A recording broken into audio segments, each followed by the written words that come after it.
Bonjour ou bonsoir, je vous retrouve avec énormément de plaisir, surtout qu'il s'agit de football. Vous êtes friand de football au Sénégal et voilà comment, chaque fois que nous choisissons de parler football, nous nous sentons très près, bien entendu, du sujet que nous partageons. L'élimination de l'équipe cadette du Sénégal de la prochaine phase finale qui aura lieu à Niamey. Je ne ferai pas de détour, je m'en vais même vous faire une confidence pour mieux vous percevoir ce que j'ai ressenti quand cette équipe du Sénégal était engagée dans ses qualifications. J'étais soulagé de voir l'équipe du Togo se qualifier à Dakar. Et comment? Comment peut-on être soulagé quand son équipe est battue ou quand son équipe ne s'est pas qualifiée? Simplement parce que, au jour d'aujourd'hui, les fédérations au Sénégal courent encore derrière les qualifications, alors il y a beaucoup à faire. Tenez, Léopold Senghor n'est pas prêt pour accueillir les prochains jours. Nous sommes à 1 mois de notre prochain match contre l'Égypte. Léopold Senghor n'est pas prêt. Si vous y ajoutez la prochaine sortie des cadets, non encore budgétisée, le ministère doit aller chercher l'argent pour budgétiser cela et combiner les charges qui attendent le football dans 1 mois face à l'Égypte, c'est un peu trop. Alors, quand les cadets ne se sont pas qualifiés, nous nous sommes dit, bon, c'est un petit soulagement. En nos mots, c'est un mal pour du bien. Parce que la priorité, c'est vrai, c'est à l'équipe nationale Fagnon. S'il nous faut aujourd'hui choisir des 2 qualifications, une, voir les cadets se qualifier ou l'équipe première se qualifier, moi j'ai choisi la qualification de l'équipe première. Les cadets auront un tout autre plateau pour grandir. Mais là, il faut aller à la prochaine CAN au Maroc. Donc la priorité, c'est l'équipe senior et non l'équipe cadette. Et ce dont je suis sûr, et à la fédération et au ministère, ils auraient des difficultés à combiner les 2 programmes, et celui des seniors et celui des cadets. Voilà comment l'élimination des cadets est un soulagement. Par ailleurs, sur le plan technique et sur le plan de la conception, je vous retourne ce que ces spécialistes du football m'ont confié l'autre jour, au soir de l'autre non-qualification, parce que l'équipe n'a pas été battue. Elle a fait 0-0 à Lomé, 1-1 à Hambourg, et c'est ce but de prix ou de marqué par les Togolais qui les qualifie et qui élimine l'équipe du Sénégal.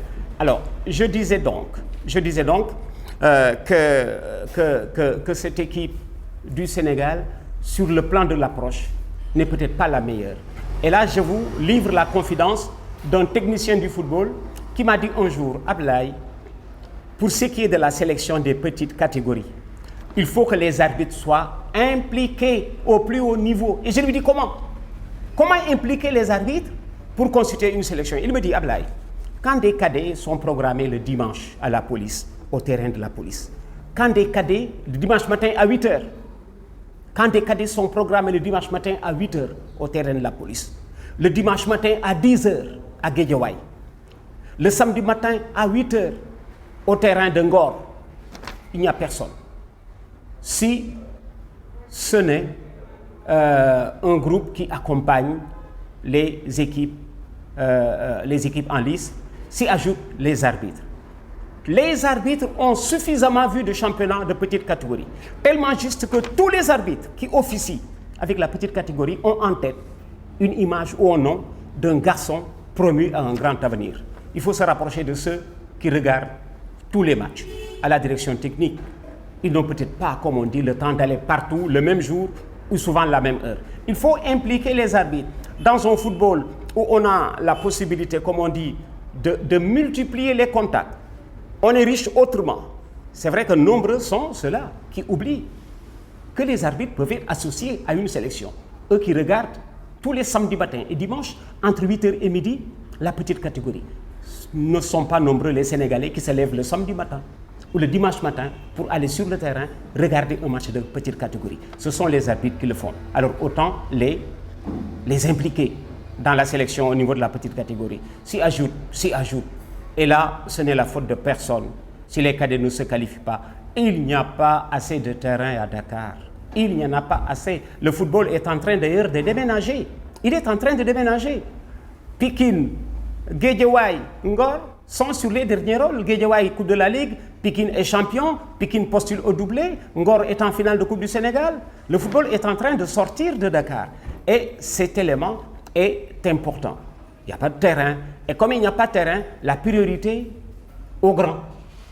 S'il en reste, les petits vont jouer. Et comme il n'en reste pas, les petits ne jouent pas. Ils ne jouent pas assez. Ce n'est pas la faute des petits, ce n'est pas la faute des entraîneurs, c'est la faute à nous tous. Et finalement, l'État est interpellé. Il faut qu'il y ait assez de terrain en dehors de Dakar et aux sélectionneurs aussi d'aller chercher les sélectionnables s'ils sont à Bignona ou à Richard-Toll. À eux d'aller les chercher. Parce que le football sénégalais ne se limite pas à Dakar et le plus gros du temps, la petite catégorie vient de Dakar. Et comme à Dakar, on ne joue pas assez, le problème, il est celui-là. Mais je termine par là où j'avais commencé. On est un tout petit peu soulagé avec cette élimination des cadets qui rend le programme et de la fédération et du ministère moins démentiel. À un mois de Sénégal-Égypte, s'il faut préparer les cadets encore, c'est un lourd fardeau qui risque de peser sur ce Sénégal-Égypte qui est la priorité de tous, la qualification de l'équipe Fagnon. Voilà, nous aurons l'occasion d'en reparler. Merci de nous avoir choisis. Nous, c'est notre site Ndamli, celui de la victoire. Vous y êtes déjà. Bonsoir ou bonjour, bonne continuation et à la prochaine.